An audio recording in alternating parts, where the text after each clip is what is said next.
saya muliakan Al-Mukarram Kiai Haji Muhammad Hasan Mulawakil Allah selaku pengasuh Pondok Pesantren Zainul Hasan Genggong, dan yang saya takdimi Dr. Abdul Aziz Wahab MAG, dan yang saya hormati selaku dosen pengaku mata kuliah perbandingan madhab, yakni Ustadz Muhammad Solihin, dan saya sendiri yakni Siti Nurhaliza dari kelas PAD 6D.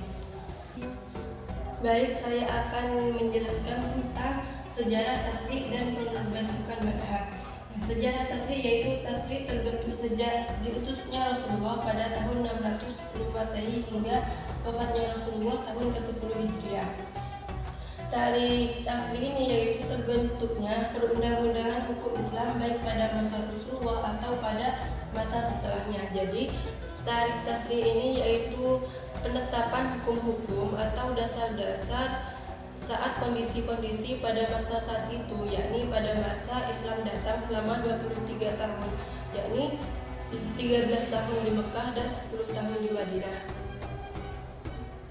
Hukum Islam ini tidak semuanya turun secara keseluruhan, akan tetapi turunnya sesuai kebutuhan masyarakat pada saat itu. Seringkali penetapan hukum itu terjadi saat ada sebuah masalah atau pertanyaan kepada Nabi Muhammad. Lalu Allah menurunkan wahyunya melalui malaikat Jibril kepada Nabi Muhammad SAW.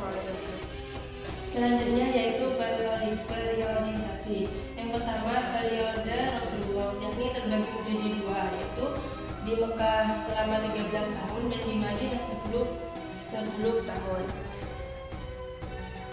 Di Mekah Rasulullah memfokuskan untuk nilai-nilai ketauhidan seperti iman kepada Allah, kepada Rasulullah, kepada hari kiamat ataupun akhlak-akhlak yang mulia. Seperti yang sudah kita ketahui bahwa pada zaman jahiliyah mayoritas semuanya menyembah berhala ataupun berzina, memabukkan, bahkan sampai menguburkan anak perempuan. Maka Rasulullah menerapkan nilai ketauhidan sebagai fondasi agama Islam.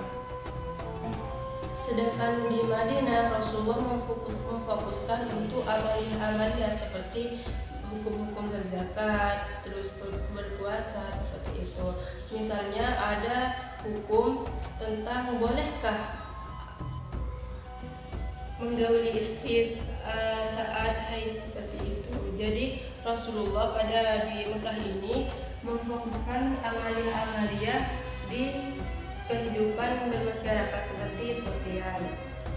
Selanjutnya yaitu periode sahabat. Periode sahabat ini terjadi karena Rasulullah SAW wafat, maka para sahabat melakukan ijtihad. Akan tetapi ijtihad ini hanya terbatas, hanya tentang persoalan-persoalan yang terjadi pada masalah saat itu atau pertanyaan para tabi'in, dan seperti Umar atau Aisyah, beliau mengijtihad tentang bidang masing-masing.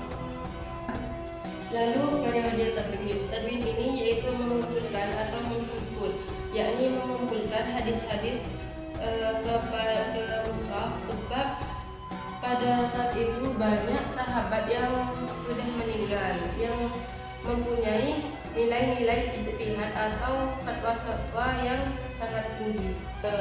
Sedangkan periode yang keempat yaitu taklid atau jumud, yakni tentang pembukuan, di mana hukum-hukum Islam sudah tidak berjalan, hanya mengikuti madhab-madhab yang terdahulu atau pemikiran apa adanya seperti itu. Dan selanjutnya yaitu pembentukan madhab. Terbentuknya madhab dimulai sejak awal abad kedua Hijriah. Pemikiran hukum Islam mulai berkembang dari praktik administratif dan populer yang dibentuk oleh ajaran etika, keagamaan, dan Al-Quran, hadis Nabi.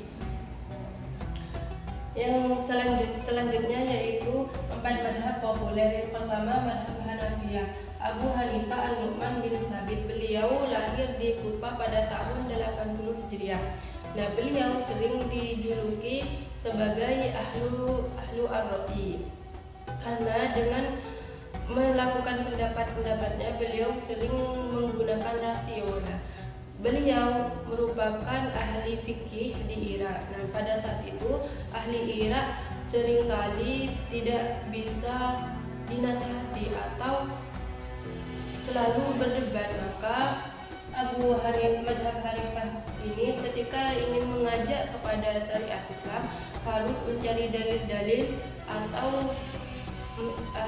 persyaratan yang masuk akal seperti itu. Selanjutnya yaitu madhab Maliki, Imam Malik bin Anas al-Ashabi. Beliau lahir pada tahun 93 Hijriah. Beliau juga dikenal dengan ahli hadis dan fikih. Beliau merupakan ulama dan imam besar di Madinah.